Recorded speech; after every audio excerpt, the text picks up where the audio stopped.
Luya, lukhula, nangakumbi uxinzelelo kubafundi bamaziko emfundo ephakamileyo nabakumanye amazwe sithethanje nanjengoko bekufanele kuba babe selebeqalile nezifundo zabo zaOnline kuleveki. Abafundi babanga ngelithi abafumanisoyo nangcaciso epheleleyo kwii-Yunivesithi zabo nanjengoko bengekho kweli.Sithethanje. iYunivesithi yaseRhawutini UJ kunye ne-Wits zinikezele ngo-30 GB wedata kunye nezixhobo zobuxhakaxhaka bale mihla ezingamawaka kubafundi ukuzama ukukhawulelana kunye nabo.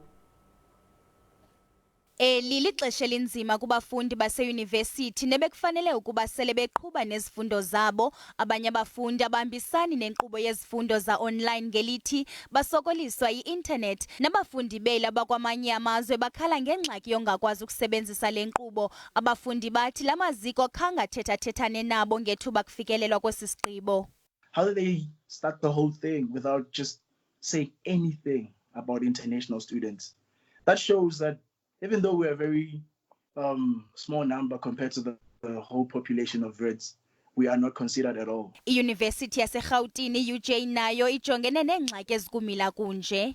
For the students who are abroad, it's more difficult because there we have to have separate negotiations with data providers since they're outside of the country, and that's a whole different discussion. Ibhunga elimele abafundi kweli South African Union of Students ifuna umphathiswa wezemfundo ephakamileyo angenelele.